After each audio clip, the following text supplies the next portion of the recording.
Presentado por Norma Marte.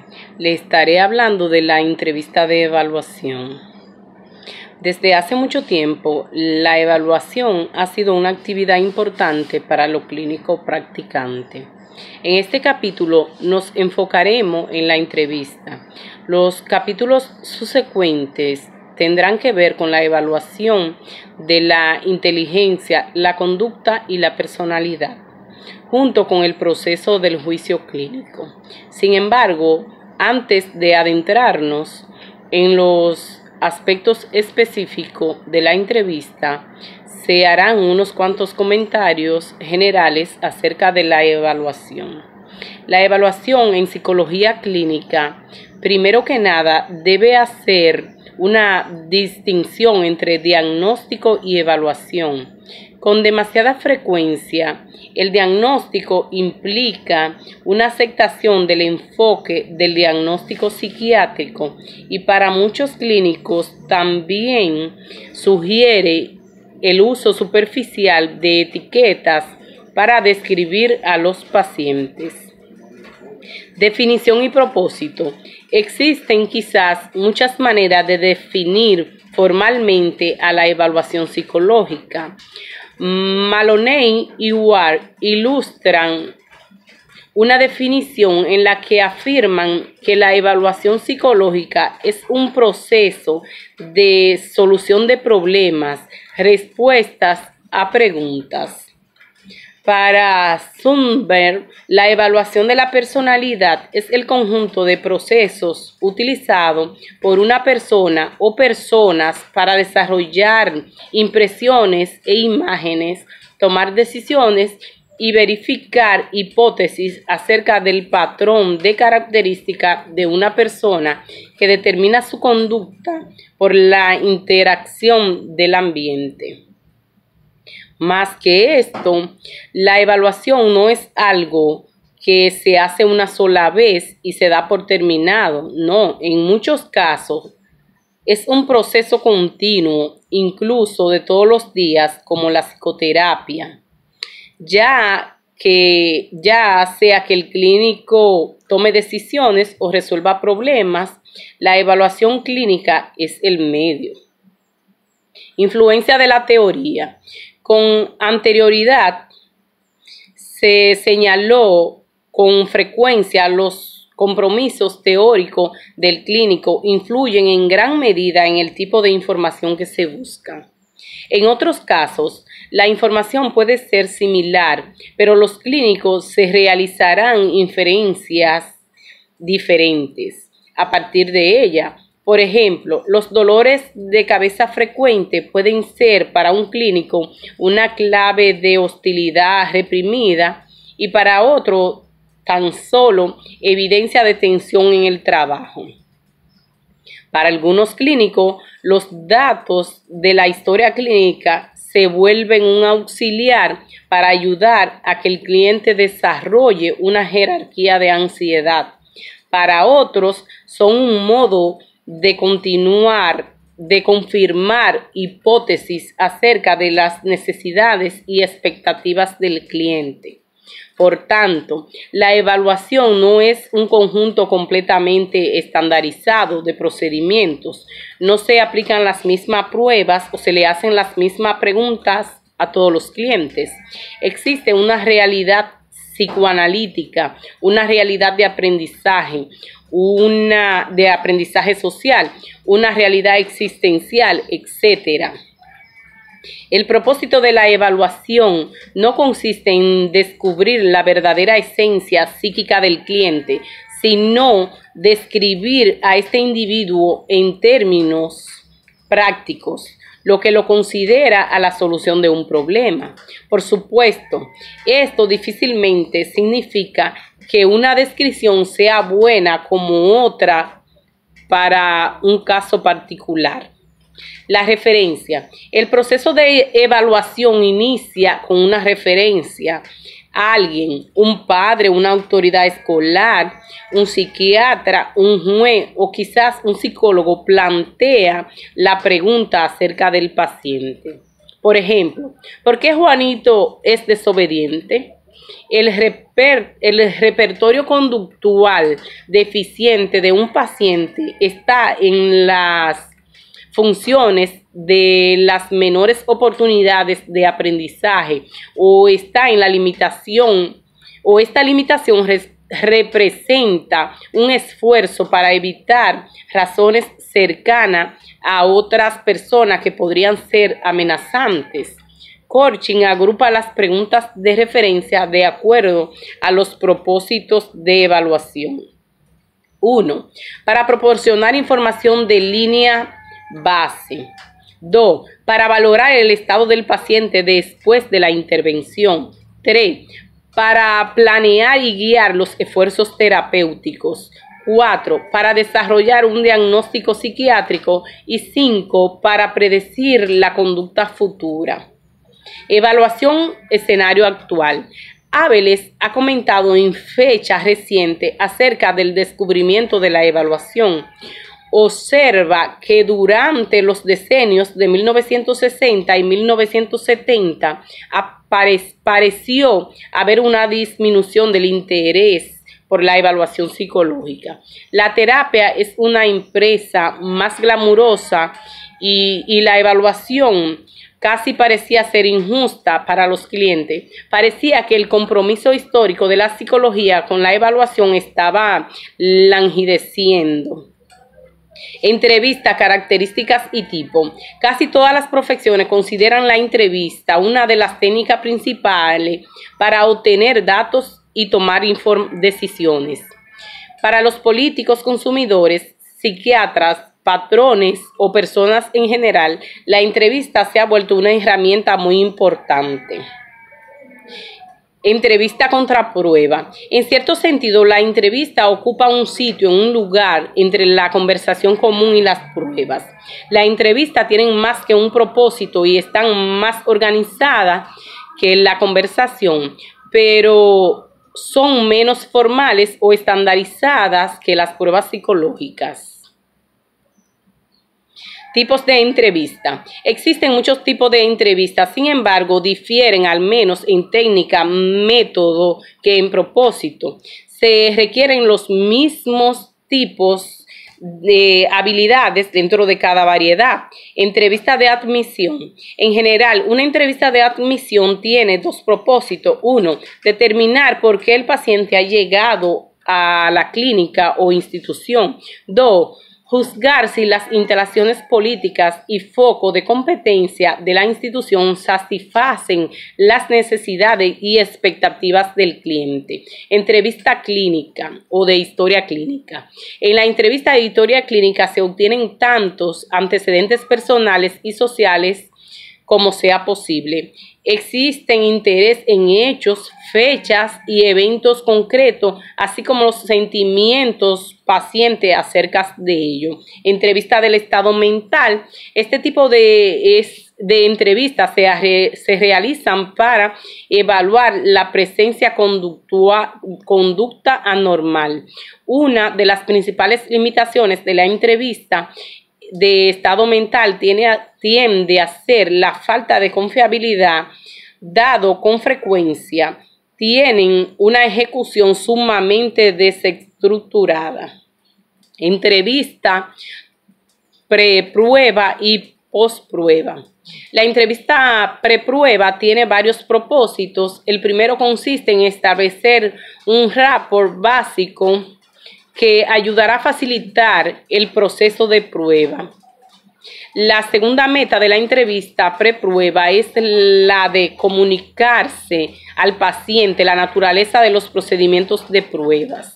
Se analizarán dos tipos de prueba, utilizar sus propósitos y los usos que se le darán a los resultados. Disposición física. La entrevista se puede llevar a cabo a cualquier sitio en que las personas puedan reunirse e interactuar. Se han realizado entrevistas en uno u otro tipo en pasillos, acera, autobuses, etc. Escenario. Es obvio que son especialmente deseables ciertos arreglos técnicos para entrevista. Dos de ellos son la intimidad y la protección contra las interrupciones. Nada es más dañino que la continuidad de una entrevista que el sonido de teléfono que no deja de sonar, preguntas de la secretaria, llamada imperativa a la puerta. Estas interrupciones destructivas y son desorganizantes. Tomado de notas y grabaciones. De nuevo, existen pocas normas absolutas. En general, parecería deseable tomar notas ocasionales durante una entrevista. Anotar unas cuantas frases clave ayudará al clínico a recordar. La mayoría de los clínicos han tenido la experiencia de sentir que el material en una entrevista es tan importante que no existe la necesidad de tomar notas, que el material se recordará fácilmente. Técnicas y aspectos esenciales de una entrevista. Muchos factores que influyen en la productividad y utilidad de la entrevista de evaluación. Algunos implican el entorno físico, como se señaló con anterioridad. Otros se relacionan en la naturaleza del paciente. El paciente silencioso o poco comunicativo pueda no cooperar a pesar de las habilidades o características que tenga cualquier entrevistador. Rapport. Quizás el ingrediente más esencial de una entrevista es la relación entre clínico y paciente. Por supuesto, la calidad y naturaleza de esa relación varía dependiendo del propósito de la entrevista. Definición de rapport. Es la palabra que con frecuencia se utiliza para caracterizar esta relación clínica.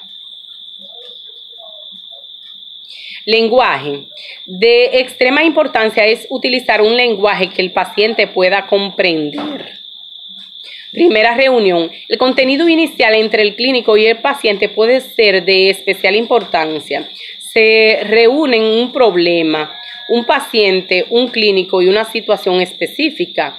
Como Wynne resume con una habilidad, una entrevista inicial satisface típicamente varias funciones básicas, entre ellas, primero, y le proporcionan al clínico la oportunidad para reunir la información acerca del paciente que no está disponible con facilidad a partir de otras fuentes. Segundo, permite que se establezca una relación que facilitará la evaluación o tratamiento. Tercero, permite que el clínico le dé a los pacientes de algunas maneras preliminares de explicar sus problemas. Marco de referencia del clínico. En cierto sentido, la máxima general en este caso, como en cualquier otra situación, es estar preparado. Esto implica que el clínico debe haber analizado cualquier requisito o registro existente acerca del paciente, verificando la información proporcionada por la persona que se acercó para las citas y demás. Observación y comunicación no verbal. Las expresiones faciales, postura y movimiento y los estilos que se emplean al hablar pueden ser valiosas fuentes de información.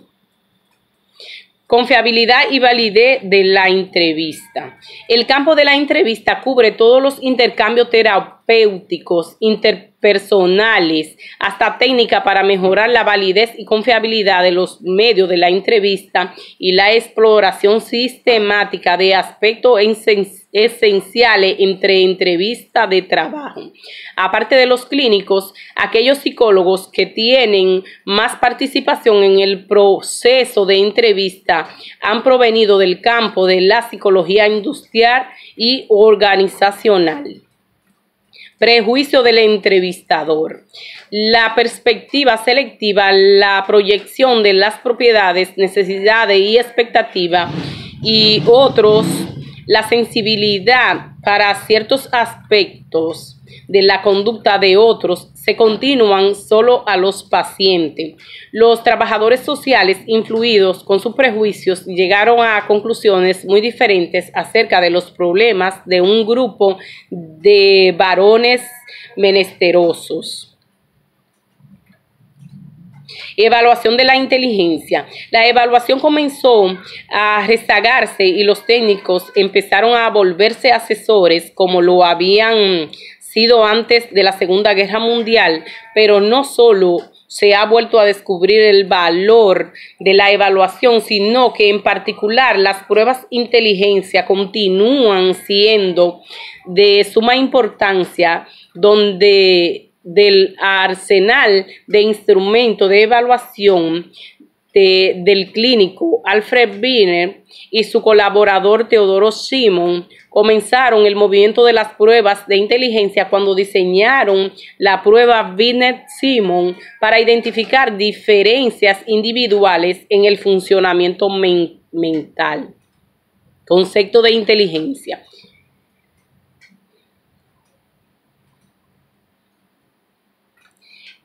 No existe una definición aceptada universalmente de inteligencia. Sin embargo, con los años, la mayor parte ha caído dentro de una de tres clases. Definiciones que enfatizan la adaptación al ambiente, adaptativa a nuevas situaciones. Definiciones que se enfocan en la capacidad para aprender relacionado con la educatibilidad en el amplio sentido del término. Definiciones que enfatizan el pensamiento abstracto, la capacidad a utilizar una variedad más extensa de símbolos y conceptos. Inteligencia es el agregado o capacidad global del individuo para actuar de modo propositivo, para pensar racionalmente y lidiar con efectividad con su ambiente. Teorías de la inteligencia. Han habido muchos enfoques teóricos a la comprensión de la inteligencia. Esto incluye a las teorías del aprendizaje y neurológico y biológicas, psicométricas y del desarrollo. Con el transcurso de los años ha habido creencias ni de teorías ni de controversia. Perspectiva histórica. Según Sperman, el padre del análisis sensorial, propuso la existencia de un factor G, inteligencia general, y de factores S, inteligencia específica. Los elementos de las pruebas tienen en común se presentan mediante G, mientras que los elementos únicos han a prueba dada con los factores S. Sin embargo, en términos básicos, el mensaje de Sperman, sostenido en la evidencia analítico-factoriales, era que la inteligencia es una entidad amplia y generalizada. Según Thurston, presentó evidencia con base en el análisis sensorial de 57 pruebas independientes que se aplicaron a 240 sujetos, de que en realidad habían factores de grupo N más que un poderoso factor G. Teoría de Cattell. El trabajo de Cattell enfatiza la función central de G, al mismo tiempo que Cattell ha ofrecido una lista tentativa de 17 conceptos de habilidad primaria. Han adquirido dos importantes factores de segundo orden que parece una división de la G de Sperman en dos componentes. Estos son la capacidad fluida y la capacidad cristalizada. Teoría de Guilford en este punto de vista es bastante diferente de aquello de Cattell, Sperman y Thurston y de la mayoría de los otros investigadores en psicometría. Guilford propuso un modelo de la estructura intelectual y después se empleó una variedad de técnicas estadísticas y del análisis sensorial para someterlo a prueba. Desarrollo reciente. Stenberg ha propuesto una teoría triárquica de la inteligencia. Sostiene que las personas funcionan con base en tres aspectos de inteligencia: con potencial, experiencial y contextual. Este enfoque viene de la infantil a la velocidad y precisación de la ejecución.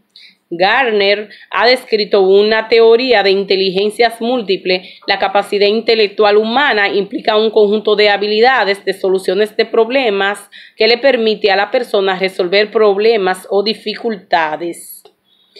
Herencia contra ambiente. La heredabilidad se refiere a la proporción de varianza del coeficiente de inteligencia en una población dada. Es el resultado de variaciones genéticas entre individuos.